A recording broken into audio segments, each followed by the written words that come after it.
C'est un monsieur plus, on va dire. Il y a Divola, c'est un joueur très très intéressant, virevoltant. C'est un joueur qui est intelligent, faut dire ce qu'il est. Hein. C'est entre guillemets un fils de bonne famille qui s'exprime très bien, qui a la tête sur les épaules, qui est ch'ti, hein, c'est un vrai Lillois aussi, et effectivement qui fait l'objet de beaucoup d'intérêt. Juste pour citer un exemple, on a régulièrement l'une des antennes, c'est même le chef de la cellule de recrutement de Lyon, Florian Maurice, qui vient le voir quasiment à tous les matchs à la Méno.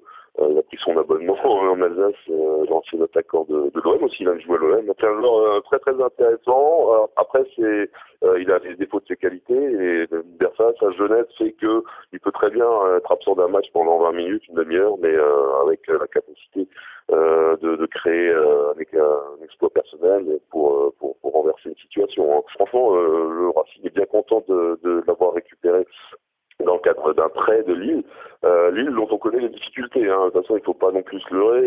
Il y a des questions d'argent qui viennent en ligne de compte dans cette petite, on va dire, ce bras de fer, Lyon, Marseille. On parle aussi de piste en Angleterre. Hein. Donc après le limogeage de Bielsa à Lille, je sais que les dirigeants, les Lillois ont fait un gros forcing auprès de ceux de Strasbourg pour tenter de le récupérer au mercato d'hiver. Étant donné que Lille est interdit de recrutement par la DNCG, ça a été l'une de leurs grands espoirs pour réussir à le réintégrer au mois de janvier dans son effectif.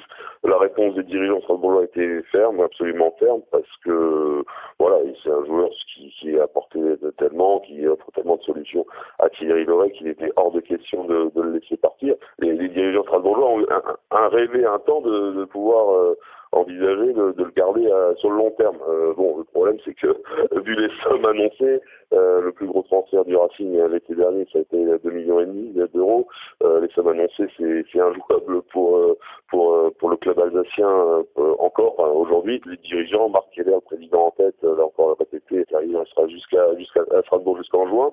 Et j'ai croisé le joueur hier à l'entraînement qui m'a aussi confirmé. C'est dans les contacts que j'ai pu avoir par exemple avec des collègues lyonnais. Franchement, la seule solution pour voir un transfert intervenir en janvier, ça serait de le récupérer en juin, tout simplement. Alors que quand on entend le niveau d'investissement exigé pour le joueur, de l'ordre de 15-20 millions d'euros, autant d'argent sur un joueur et d'attendre 6 mois avant de le récupérer, il faut avoir, disons, les finances solides, et puis voilà, il faut avoir ça en tête. Il m'a confirmé, moi je suis concentré sur ma reprise, et mes agents s'occupent de ça, enfin mon agent, et de toute façon je serai là jusqu'en juin, quoi qu'il arrive.